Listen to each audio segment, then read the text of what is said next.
ফাঁসিও হয়ে যেতে পারে। ডক্টর মোহাম্মদ ইউনূসের কোনো খবরই নাই। এবং এই যে লোক দেখানো কাজগুলো চলছে, এই লোক দেখানো কাজ দিয়ে কোনোদিনই বিচার হবে না। এটা যেখানে বুঝতে হবে কুইক রেন্টালের নামে বাংলাদেশ থেকে লক্ষ লক্ষ কোটি টাকা কুইকলি চুরি করে ফেলেছে এত বছর ধরে। আবার একই সাথে কোনো অ্যারেস্ট ওয়ারেন্ট ছাড়া, কোনো মামলা মোকদ্দমা ছাড়াই যাকে ইচ্ছা তাকে ধরে নিয়ে তাদেরকে আয়না ঘরে রাখা হয়েছে অন্যায়ভাবে, কোনো বিচার আদালতের দরকার হয় নাই। সেখানে এইসব বদমাশদেরকে, এইসব জাতীয় খলনায়কদেরকে, এই ক্রিমিনালদেরকে কেন দ্রুত গ্রেফতার করে এদের কুইক আদালতে নিয়ে 7 দিনের মাঝখানে ফাঁসির রায় অথবা যাবজ্জীবন জেলের রায় দেওয়া হচ্ছে না?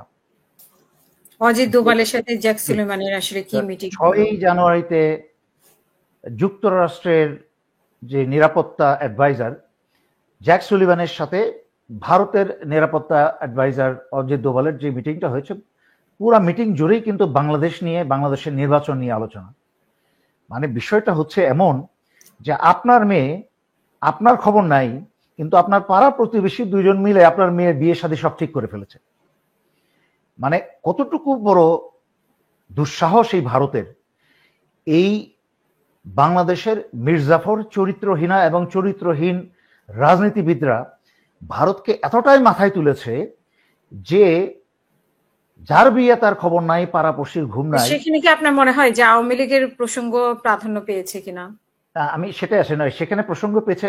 আমি আপনাকে বলি যে গত প্রথমে আওয়ামী লীগের 5 বছর আর পরবর্তীতে 16 বছর আওয়ামী লীগকে ব্যবহার করে, হাসিনাকে ব্যবহার করে একদম টয়লেট পেপারের মতো ব্যবহার করে ছুঁড়ে ফেলে দিয়েছে। It's over.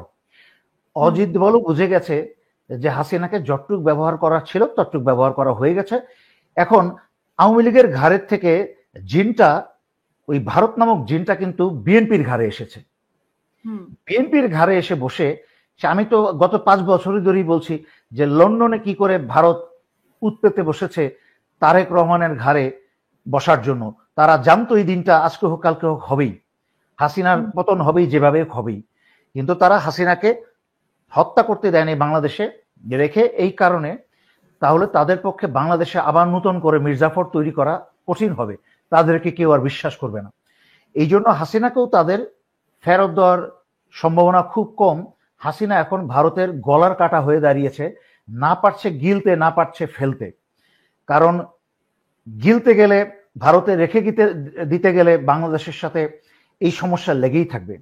কারণ তারেক রহমান তথা যদি বিএনপি যদি আওয়ামী লীগের মতো মূর্খ হয় যে পিপল ডাজন্ট ম্যাটার, জনগণের জনমত কোনো ব্যাপার না, বিষয় না, আমরা চেয়ারে বসে গেলাম, বাপের চেয়ার হয়ে গেল, সেই দিন কিন্তু শেষ। এই যে ছাত্ররা রক্ত, অতীতেও বাংলাদেশে রক্ত দিয়েছে ছাত্র জনতা, এবং বিশেষ করে 16 বছরের অত্যাচারের পরে কিন্তু এই গত বছর জুলাই আগস্টের ছাত্র জনতা বুক পেতে আনন্দে গুলি নিয়েছে, বুকে মরতে ভয় পায় নাই। এই বাংলাদেশের এই নতুন প্রজন্ম শিখে গেছে। সুতরাং যদি তারেক রহমান এবং বিএনপিও যদি আওয়ামী লীগের মতো মূর্খ হয় যে তারা যা ইচ্ছা তা করবে ক্ষমতায় বসে, হাসিনাকে সরাতে 16 বছর লেগেছে, তারেক রহমানকে সরাতে 5 বছরও লাগবে না, এটা বুঝতে হবে। কারণ আওয়ামী লীগের মতো ক্ষমতা বিএনপির কোনোদিন ছিলও না, নাও। 16 বছর বিনা বাধায় আওয়ামী লীগ ক্ষমতায় বসেছিল। বেগম জিয়াকে জেলে নিয়ে ভরেছে বিএনপি, একটা আন্দোলন পর্যন্ত করতে পারে নাই। তারেক রহমান, স্বৈরাচারী শেখ হাসিনা ভারতে পালিয়ে গেছে, তারেক রহমানকে পর্যন্ত এখনো পর্যন্ত মুক্ত করে বাংলাদেশে ফেরত আনতে পারে নাই বা আসছে না। বুঝতে হবে বিএনপির দুর্বলতাটা কোথায়, গোড়ায়। আজকে তারেক রহমানকে প্রমাণ করতে হবে যে ওনার দলের এই যে মির্জাফর ফখরুল, তারপরে আমির খসরু, আব্দুল আল মিন্টু ইত্যাদি যারা ভারতের কাছে এবং আওয়ামী লীগের কাছে বহু বছর আগে বিক্রি হয়ে গেছে, তারা যেই সব বক্তব্য দিচ্ছে, আওয়ামী প্রেমী এবং ভারত প্রেমী বক্তব্য দিচ্ছে, এই বক্তব্যগুলা যে তারেক রহমানের না, সেটা তারেক রহমানের প্রমাণ করার দায়িত্ব। আর আমি বাংলাদেশের জনগণের উদ্দেশ্যে একটা উদ্দেশ্যে বলবো, 16 বছর ভারতে তাবেদার হয়ে বা গোলাম হয়ে স্বৈরাচারী শেখ হাসিনা এবং আওয়ামী লীগ বাংলাদেশের যে ভয়ঙ্কর ক্ষতি করেছে, যদি আপনাদের বাংলাদেশের জনগণের ভিতরে সামান্যতম লজ্জা, হায়া বেহায়া এবং ওই অতীত শিক্ষা যদি ভোগান্তি যদি মনে থাকে, তাহলে আশা করি ভবিষ্যতে আপনারা বাংলাদেশের কোনো রাজনৈতিক দলকে সমর্থন করবেন না এবং ভোট দিবেন না যাদের সাথে ভারতীয় নির্ভরশীলতা থাকবে, যাদের কোনো ভারতের উপর নির্ভরশীলতা থাকবে। তাই আমি বাংলাদেশের সকল রাজনৈতিক দল, আওয়ামী লীগ এবং জাতীয় পার্টি ছাড়া এবং বিএনপির যারা ভারত প্রেমিক তারা ছাড়া সবাইকে আমি এই দেশ, জনতা, দেশের স্বাধীনতা এবং সার্বভৌমত্বের স্বার্থে একটা অনুরোধ করব, আপনারা দয়া করে আপনারা সকল বিরোধী দল ছোট হোক বড় হোক একটা অ্যালায়েন্স তৈরি করেন এখন থেকেই, যেটার নাম দেন বাংলাদেশ দল বা কিছু একটা, যেটা ভালো মনে করেন, বা বাংলাদেশটাকে আগে রাখেন, সেটাকে রেখে আপনারা একটা অ্যালায়েন্স করেন। আপনাদেরকে চ্যালেঞ্জ করে বলছি, ইনশাল্লাহ আগামী নির্বাচনে যে যত বড় শয়তানি করার চেষ্টাই করুক, এই বাংলাদেশের অত্যাচারিত এবং নির্যাতিত জনগণ বহু স্বতন্ত্র প্রার্থীকে ভোট দিবে। জামাতের অনেক লোক ভোট পাবে, অনেক ছোট ছোট দলের প্রার্থী ভোট পাবে, এই নতুন ছাত্রদের তৈরি করা দলও কিন্তু ভোট পাবে, বেশ কিছু সিট পাবে। এবং বিশেষ করে দলই হয় নাই, সিট পাবে কিভাবে? মানে আমি আসছি, কি হয় নাই, অনেক কিছুই হয়নি, আমরা অনেক কিছুই দেখবো। গত 1 বছরের মাঝখানে বা 6 মাসে যা হয়েছে তা তো আমরা আগেও চিন্তা করি নাই যে হবে, হয়েছে। যা গত 5 বছর ধরে আমি বলে এসেছি, এখন যা বলছি তা হয় নাই, কিন্তু হবে। ছাত্রর যেভাবেই হোক, ইটস নট ইজি। একটা ছাত্রের দল তৈরি হবে, ভাঙাচোরা থাকবে, গুঞ্জন থাকবে, সমস্যা থাকবে।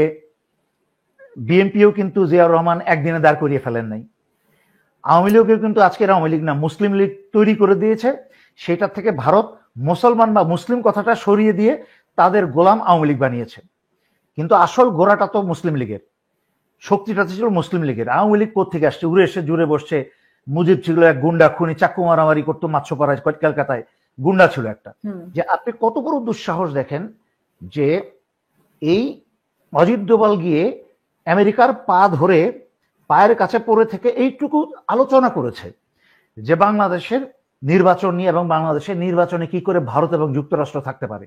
একটা জিনিস মনে রাখেন, এই ভারতের পররাষ্ট্রমন্ত্রী জয়শঙ্করকে ইদানিং, বেশি আগে না, 2 সপ্তাহ আগে, 2 সপ্তাহ ধরে জয়শঙ্করকে এই ট্রাম্পের পায়ের কাছে ফেলে রেখেছিল।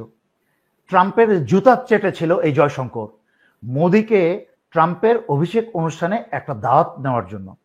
সে দাওয়াতটা পর্যন্ত ম্যানেজ করতে পারে নাই। কিন্তু তাই আপনাকে বুঝতে হবে ভারত কি জিনিস।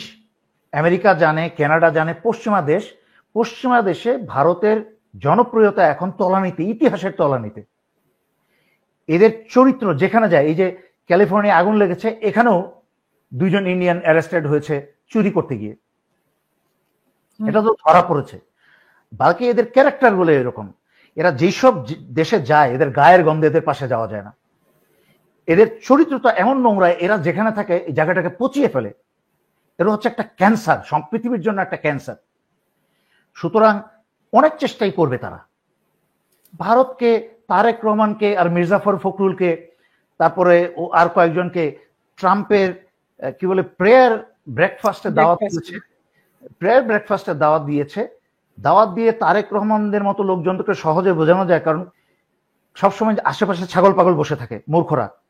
উনি লন্ডন থেকে, আজকে থেকে 5-7-10 বছর ধরে লন্ডন থেকে ওনার বিশ্বস্ত লোক আমেরিকায় পাঠাতেন ওবামার সাথে হোয়াইট হাউসকে কাছে টানার জন্য।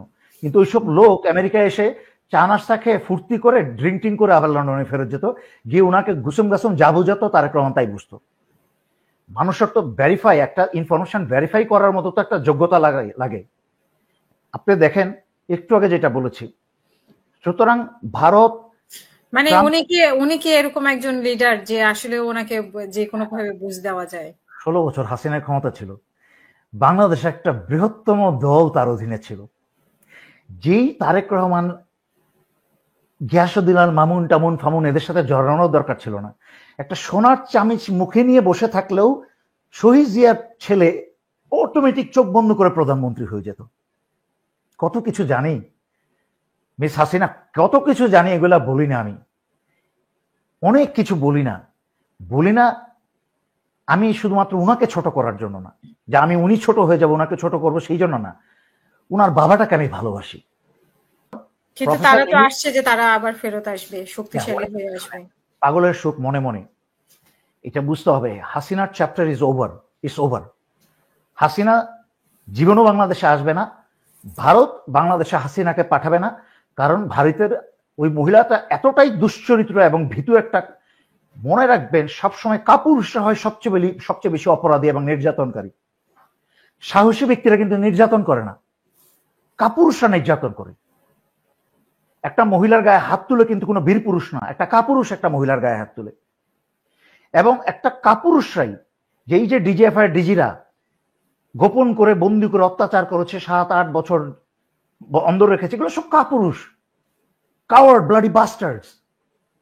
এগুলোর একটা জন্মের ঠিক নাই। এরা যদি সত্যিকার অর্থে এদের বাপ মা যদি এদের ভিতরে কোনো মনুষ্যত্ব শিখিয়ে থাকতো, আমি আল্লাহর দেওয়া দিন জ্ঞান ইমান তো বাদই দিলাম, ওদের বাপ মাও যদি এইসব জানালাদেরকে কোনো শিক্ষা দিয়ে থাকতে পারতো জীবনে, তাহলে এইভাবে মানুষকে এইরকম ভাবে নির্যাতন করতো না কারো কথায়, এইভাবে নিজের দেশ এবং জনগণের বিরুদ্ধে দাঁড়াতো না। আজকে সেই সব বাস্টার্ড গুলাকে 2 ঘন্টার জন্য ডেকে নিয়ে নাটক করে আবার ফেরত পাঠিয়ে দেয়, মস্করা জনগণের সাথে।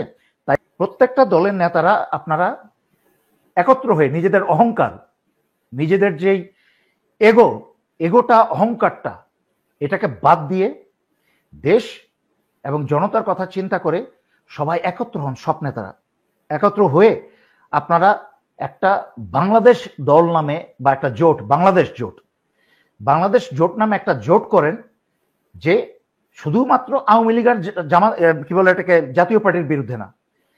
যদি বিএনপি ভারত নির্ভরশীল হয়, বিন্দুমাত্র প্রমাণও পাওয়া যায়, আর যদি তারেক রহমান তার নিজের থেকে স্পষ্ট প্রমাণ না করেন যে আমরা ভারতের উপর নির্ভর করছি না, এবং আমার দলের নেতারা ভারতের পক্ষে এবং আওয়ামী লীগের পক্ষে যারা সাফাই গাইছে তারা আমার অনুমতি নিয়ে করছে না, তার মানে আপনার দলের উপর কোনো নিয়ন্ত্রণ নাই, তাহলে আপনি ওইসব নেতাদেরকে দলের পদের থেকে ফায়ার করে দিন, বহিষ্কার করুন, করে জনতার আস্থা অর্জন করুন।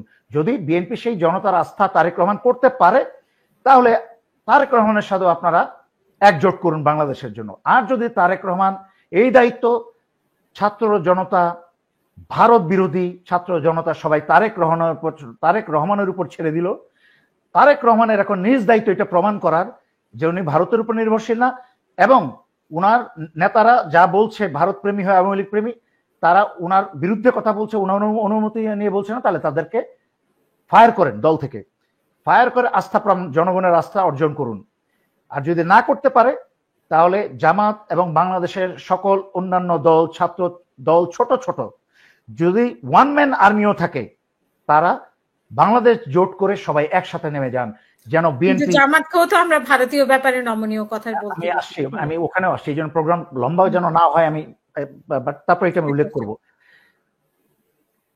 যেন সোজা কথা, যদি বিএনপি ভারত প্রেমী হয়, নিশ্চিত করতে হবে বাংলাদেশের ইতিহাসে যেন কোনো দল ভারত প্রেমী, ভারত নির্ভরশীল দল কেন যেন আর ক্ষমতায় না আসতে পারে। এবং গত 16 বছরে বাংলাদেশের যেই অত্যাচার অনাচার হয়েছে তা যেন আর কোনোদিন না হয়।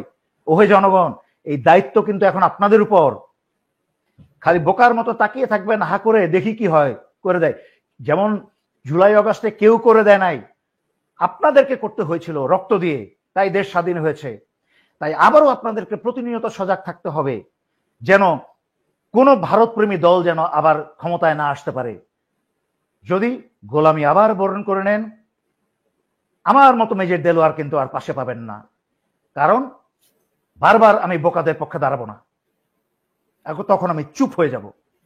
তবে একটা মনে রাখবেন, বিএনপির সাথে জামাতের তুলনা করা যাবে না, কারণ যেইভাবে বিএনপি নিয়ন্ত্রণহীন সারা বাংলাদেশে লুটপাট শুরু হয়েছে, 16 বছরের বুভুক্ষ না খাওয়া পশুর মতো রাস্তায় ঝাঁপিয়ে পড়ছে। জামাতের ব্যাপারেও তো অনেক রেকর্ড আছে, কিন্তু সামগ্রিকভাবে বিশাল অর্থে বিএনপির মতো না।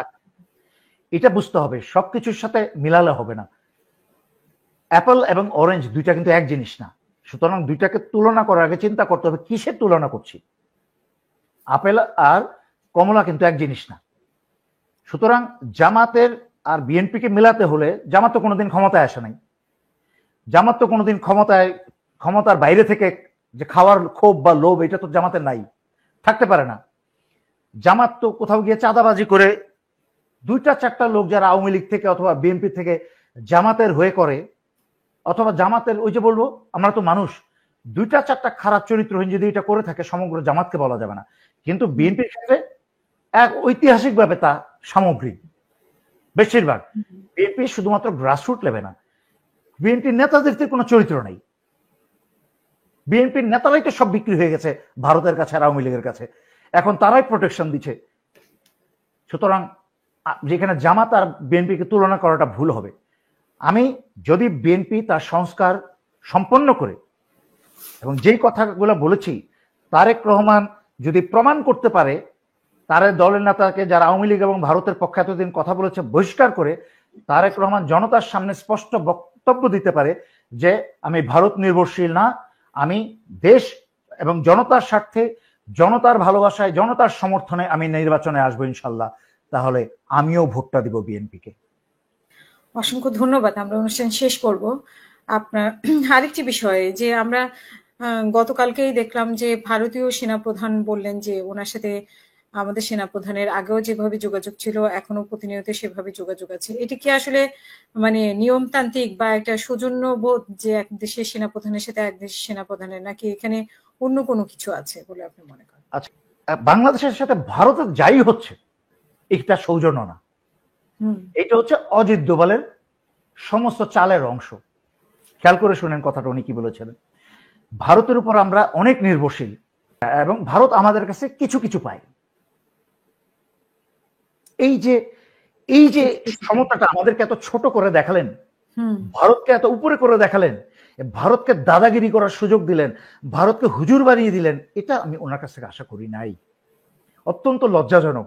আমার মতো একটা মেজর সেনাপ্রধান না, আমার মতো একটা অবসরপ্রাপ্ত মেজর, আমি হলে কিন্তু এইভাবে কথাটা বলতাম যে আমরা ভারতের কাছ থেকে প্রতিবেশী দেশ হিসাবে অনেক কিছু লেনদেন করি এবং ভারতও আমাদের কাছ থেকে অনেক সুবিধা পায়।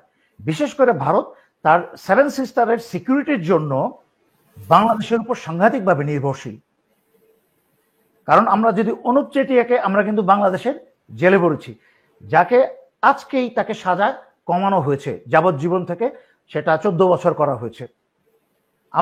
আমার মনে হয়, আমি অনুরোধ করব বাংলাদেশ সরকারকে অনুপ চেটিয়াকে সম্মানের সাথে ছেড়ে দিতে এবং তার কার্যক্রম সে চালিয়ে যাক। ভারতের যদি শান্তি বাহিনীকে প্রশিক্ষণ দেওয়ার জন্য বাংলাদেশের বিরুদ্ধে ক্যাম্প থাকতে পারে, তাহলে বাংলাদেশের ভিতরে কেন পশ্চিম 7 সিস্টারের বিভিন্ন বিদ্রোহী দলের ক্যাম্প এবং প্রশিক্ষণ কেন্দ্র থাকতে পারে না? এবং তাদের নেতারা হাসিনাকে যদি আশ্রয় দিতে পারে, তাহলে অনুপ চেটিয়াকে কেন আমরা জামাইয়ের মতো আশ্রয় দিয়ে রাখতে পারি না? Why not? আমরা শেষ করব। অনেক ধন্যবাদ আপনাকে আমাদেরকে সময় দেওয়ার জন্য, এবং প্রিয় দর্শক আপনাদেরকেও ধন্যবাদ আমাদের সাথে এতক্ষণ থাকার জন্য। আমাদের পরবর্তী অনুষ্ঠান দেখার আমন্ত্রণ এখানে শেষ করব। সবাই ভালো থাকবেন, সুস্থ থাকবেন। আল্লাহ হাফিজ। আসসালামু আলাইকুম।